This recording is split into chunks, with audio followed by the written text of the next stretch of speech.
Привет, друзья! Сегодня мы с вами будем говорить о ZX Spectrum в Аргентине. И на самом деле я даже не знаю, с чего начать это видео. Возможно, с того, что с 76 по 83 годы Аргентина находилась под военной диктатурой, или с того, что в 82 году Аргентина воевала с Великобританией, хз.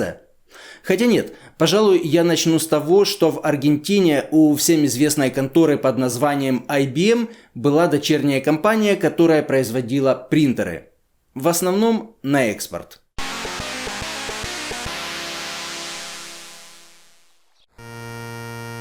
Комплектующие для принтеров они по большей части импортировали, но некоторые производили и по месту. И однажды инженерам Хуго Мазеру и Оскару Крипа, которые работали в IBM еще с 70-х годов, поручили ответственное задание – создать условия для локального производства шаговых двигателей. И в рамках данного поручения инженеры связались с компанией Serveni, которая была основана предпринимателем Тадео Serveni еще в 1958 году и в течение многих лет производила трансформаторы и другое оборудование. Так написано в PDWiki, но на самом деле эта версия ошибочна, и на самом деле все было не так.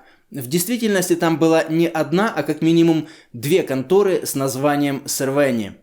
Тадео Сервени, о котором говорит Википедия, родился в 1903 году в Украине, эмигрировал в Южную Америку, где и основал компанию Тадео Сервени S.A., то есть акционерное общество Тадео Сервени. Но фишка тут в том, что это не та компания, которая нам нужна. Это не та компания, с которой связались наши инженеры, и это не та компания, которая родила на свет контору под названием Serveni Electronica, о которой далее и пойдет речь. А нужная же нам компания и компания, с которой вышли на связь Хуго Мазер и Оскар Крипа, была основана не Тадео Сервени, а одним из его братьев, которых, к слову, было аж 5. И называлась эта компания не Тадео Сервени S.A., а просто Serveni S.A. Короче, нифиговый такой твист с распространенной ошибкой, но хвала братьям-аргентинцам за то, что все это мне разжевали. Надеюсь, я все понял правильно. В общем, инженеры вышли на связь с Serveni, но выяснилось, что компания не делает шаговые двигатели, так что нашим героям пришлось разрабатывать свой собственный девайс. И штука здесь в том, что вот это вот все не было на тот момент единственной деятельностью Хуго Мазера и Оскара Крипа. И параллельно со всей этой вознёй с двигателями они разрабатывали также и свой собственный карманный калькулятор. Я не знаю, наверное, они начали работу над ним еще до двигателей, а может и нет. Хз, да это и не важно. Важно то, что все совпало и все срослось, и, воспользовавшись тем, что судьба свела их с компанией Serveni, инженеры показали свои наработки по калькуляторам одному из директоров компании, который всем этим делом заинтересовался, и спустя какое-то время была основана компания Serveni Electronica, где наши герои стали владельцами и директорами, а материнская же компания, то есть Serveni S.A., являлась партнером и держателем 30% акций. В общем, вскоре в городе под названием Парана заработала новая фабрика, которая начала свою деятельность именно с производства калькуляторов. Внутренности они частично клонировали с других счетных девайсов, но клавиатуры и корпусы разрабатывались и производились по месту. Этому способствовал тот факт, что в то время в Аргентине было на серьезном уровне налажено производство пластиковых деталей, благодаря местному продакшену бытовой техники. Калькуляторы были не единственной продукцией новой фабрики в городе Парана. Также там производились и различные электронные устройства по заказу третьих лиц.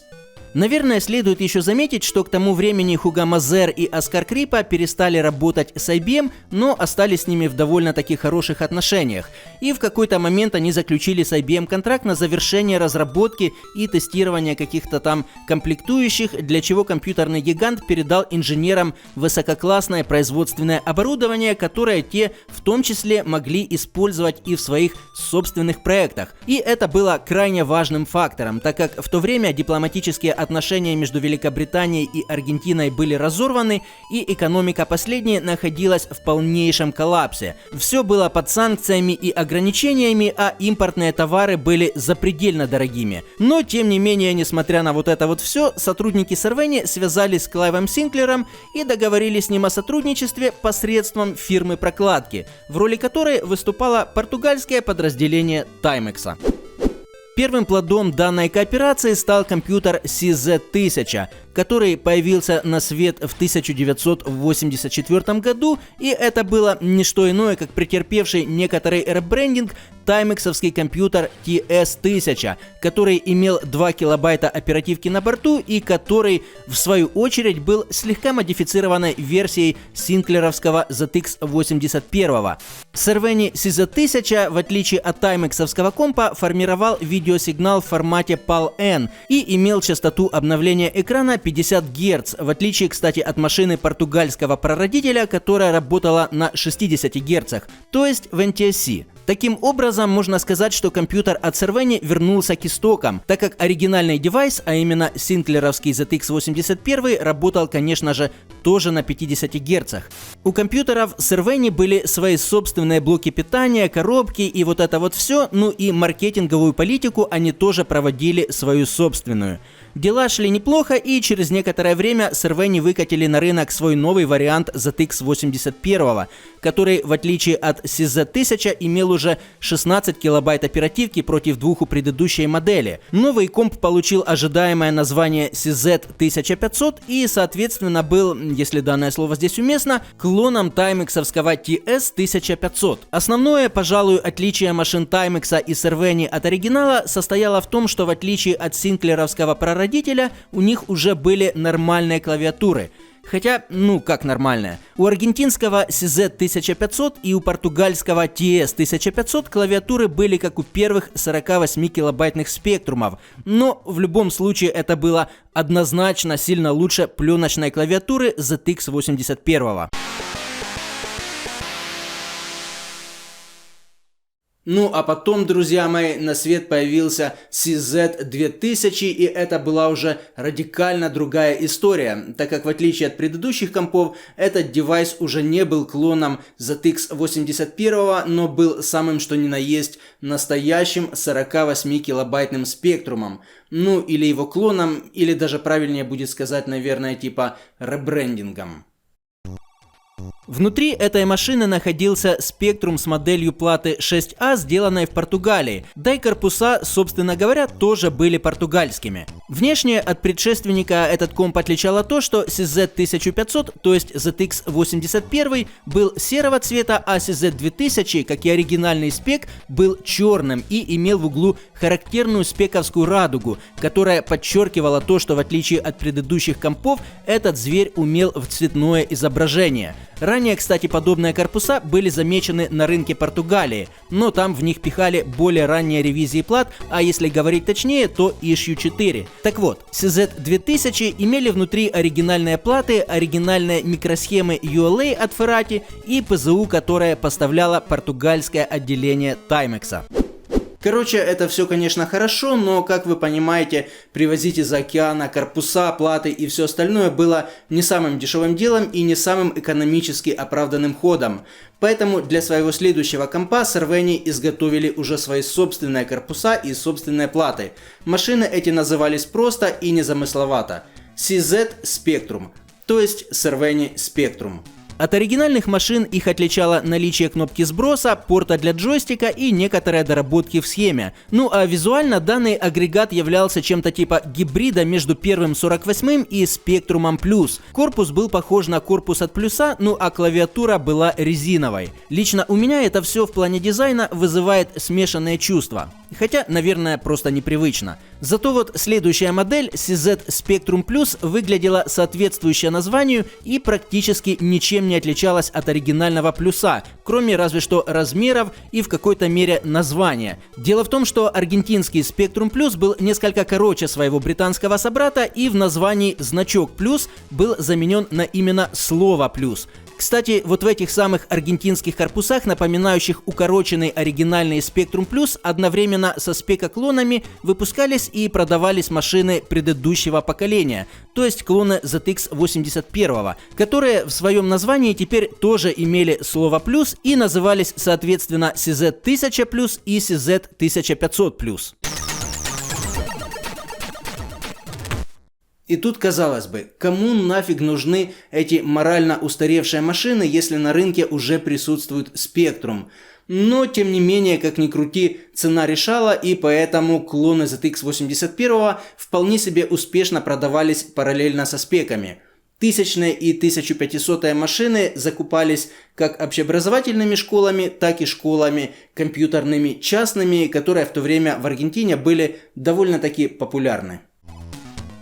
Так вот, в 1986 году Амstrad выкупил компьютерный бренд Sinclair, но Timex это никак не коснулось, впрочем, как не коснулось и аффилированную с Sinclair испанскую компанию Investronica, которая совместно с Sinclair Research Limited и разрабатывала всем известный 128-килобайтный Spectrum. И как следствие того, что сделка с Amstrad не коснулась обеих вышеназванных контор, получилось так, что у Investronica сохранились права на совместные с Sinclair наработки, чем Cerveny и воспользовались. Они наладили контакт с Investronica, получили от них шелкографию для клавиатур с испанскими командами, испаноязычную прошивку PZU и использовали все это в своих моделях Spectrum Plus. Еще из любопытных деталей машин со словом «плюс» в названии нельзя не отметить такую штуку, как резиновые и пластиковые ножки, которые в плюсах почему-то были точно такие же, как и в печально известном синклеровском компе QL, хотя ничего подобного QL Cerveny никогда не производили. К слову, спекоклоны от Cerveny были на все 100% совместимы с оригиналом, чего нельзя, к примеру, было сказать о бразильских машинах ТК от компании Microdigital, о которых я рассказывал в видео о спектруме в Уругвае. ТКшки, кстати, в Аргентине продавались тоже, правда, не были так распространены, как в Уругвае, а в самой же Бразилии, где ТК и производились, они и вовсе начали продаваться позже, чем в Уругвае и Аргентине, так как у Microdigital ушел примерно год на то, чтобы научить свои компы выдавать видеосигнал формата PAL-M 60 Гц, который и использовался в Бразилии. Ну а вообще, если сравнивать лоб в лоб спектрумы этих двух южноамериканских контор, то они разные даже вот в идеологическом плане, и если ТК это пиратские, хоть и крутые, но все же клоны, которые создавались на основе ворованных таймексовских улашек, то Cerveny это совершенно другая история, и их даже и клонами называть как-то вроде и неловко, скорее, как я уже говорил, это ребрендинги оригинала. В 1986 году производственные мощности Cerveny сильно пострадали от пожара. Кто-то из сотрудников, закончив рабочий день, оставил на ночь включенный паяльник, что и привело к печальным последствиям, но бытует такое мнение, что пожар на фабрике был вовсе не случайным и был устроен для того, чтобы получить страховку. Данная теория персонально для меня убедительной не выглядит, так как очевидно, что после пожара Cerveny отчаянно пытались выжить изо всех сил, да и к тому же страховка не покрывала все то дорогостоящее оборудование от IBM, которое было утеряно во время пожара, как не покрывала она и компенсации работникам, которых пришлось уволить, и не покрывала стоимость комплектующих, которые производились на фабрике по заказу IBM. Короче, у Cerveny было столько проблем после инцидента, что в то, что пожар был устроен преднамеренно, верится, честно говоря, с трудом. В общем, после этого случая Cerveny Electronics была распущена, а на ее останках основали новую контору с названием CM&M, которая еще некоторое время производила клоны ZX 81, на платах которых можно было видеть соответствующий логотип CM&M. Такая вот cool story, комрады. И вот это вот все вы послушали и посмотрели благодаря в первую очередь Эрнесто Уриуру, Ричарду Сагараю и, конечно же, всем моим спонсорам и патронам, которые дают мне возможность снимать такие нишевые ZX видео. Покедова.